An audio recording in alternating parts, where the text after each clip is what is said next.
nitwa Nyabenda Inosa nkaba nsanzwe nyoboye koperative DUSHAZEMWIHEMBE ikorera mu ntara ya Kayanza mu gisagara ca Kayanza. Nkaba ndongoye na CTJB Chambre des entrepreneurs des jeunes du Burundi. Hanyuma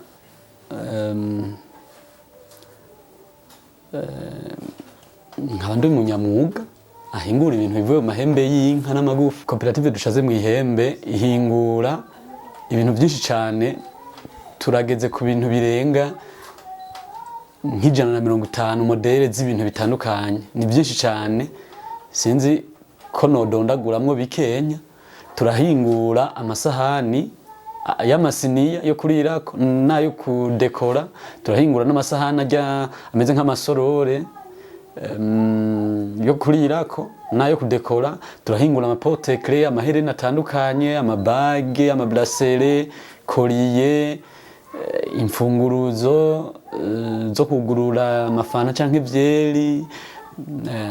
Turahingura n'ibindi bitwa napkin ring, ibikombe n'amavaze n'ibindi byinshi turabihingura. Hanyuma abahurikiye muri koperative nabo hahurikiyemo abakobwa n'abahungu. Koperative DUSHAZEMWIHEMBE yavutse mu 2015 niho twaronka ivyangombwa byo gukorera ku mugaragaro. Ingene yavutse naho yavukishijwe n'umugambi wa PNUD mu gisata kijejwe iterambere ry'abanegihugu. Nibo bavukije uwo mugambi mu gutanga inyigisho muri ico gihe. Hanyuma gushika rero n'ubu PNUD yaratureze, hanyuma iragera aho idusohora. Ubu turimenya muri byose.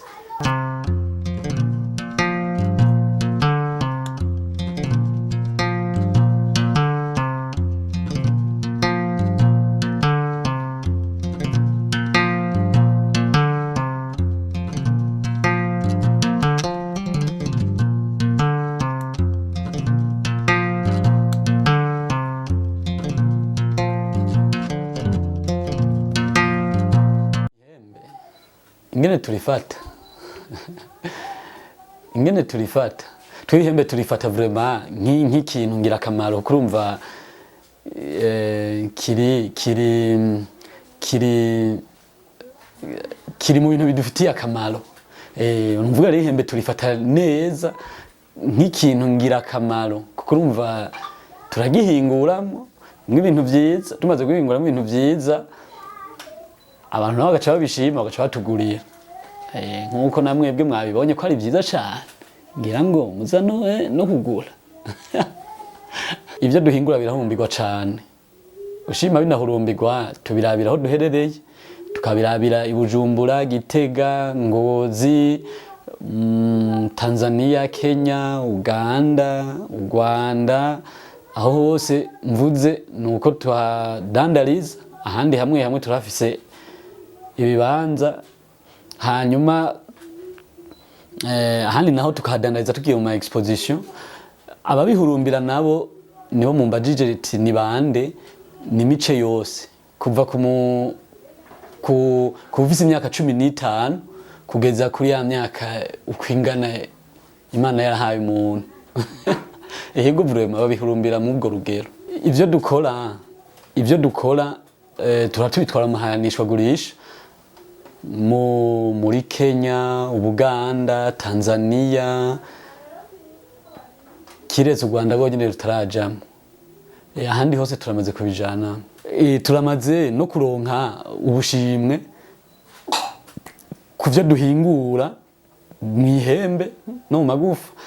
Turamaze kuronka n'amasertifika mwayabonye atandukanye, n'ama ministeri atandukanye, n'ayandi mashirahamwe atandukanye akomeye. Ego ibyo byose turamaze kubironka. Turavye aho twatanguriye naho tugeze ubu, twebwe aho twatanguriye n'ahantu hatari hameze neza, ntihari hameze neza na gato. Mugabo kujya kuntu umuntu agenda araduga twarazamutse. Ubu aho tugeze tugeze ahantu umwe wese yishima kandi akishimiriza umwuga, tugeze ahantu heza cane, tugeze ahantu heza cane, kuko umuntu ikintu yipfuje arashobora kukironka agikuye mu mwuga akora. Mugabo bwa mbere ntivyakunda, ngira nuko rutari bwamenye umwuga icarico. Mugabo ubu ko tumaze kubona kandi tubikozemwo imyaka yaba 5 6, turamaze kubona akarusho kaboneka.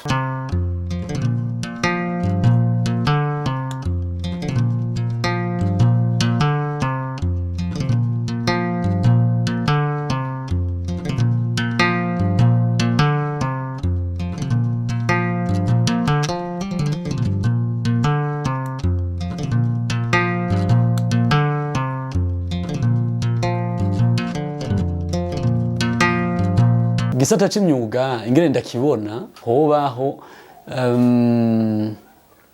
itegeko rikingira abahinguzi n'abahinyanyuzi, abahingura n'abahinyanyura, kuko hariho abantu benshi biyitirira ivyo abandi bikorera ugasanga babigize ivyabo.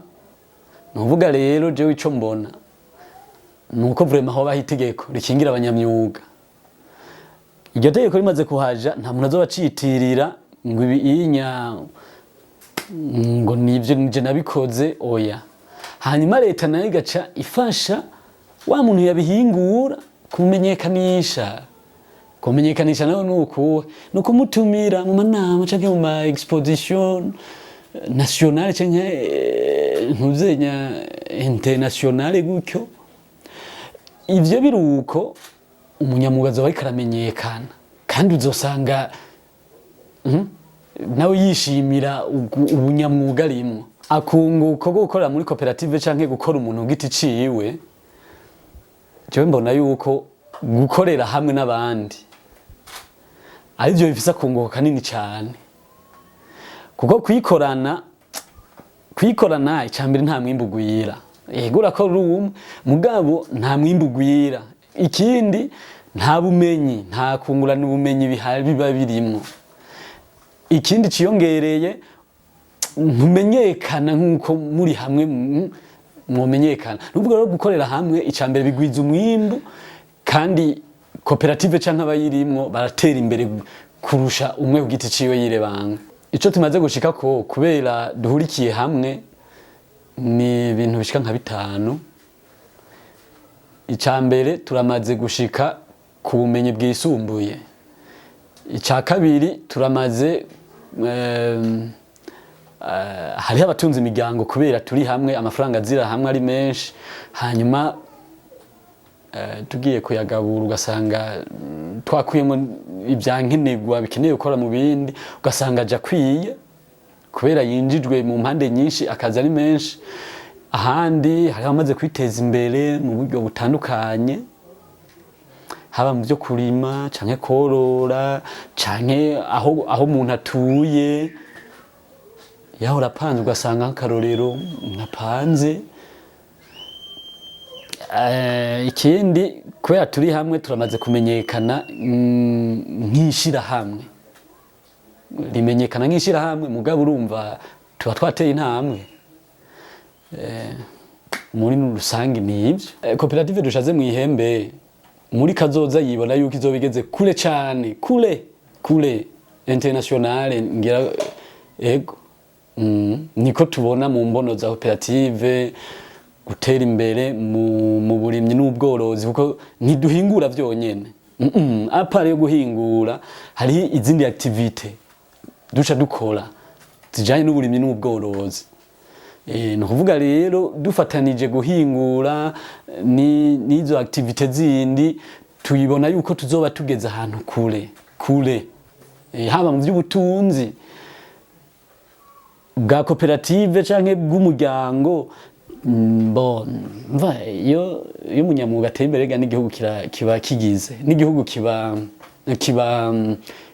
kuko umuntu abakorera mu gihugu hari ivyo kironka naco ni igihugu. Koperative DUSHAZEMWIHEMBE ikorera mu gihugu c'u Burundi mu ntara ya Kayanza. muri komine Kayanza muri quartier Kirema hagati mu gisagara ca Kayanza. Nimero ya telefone yanje ni 69 630 550. Email ya koperative ni kopdushazemwihembe@gmail.com.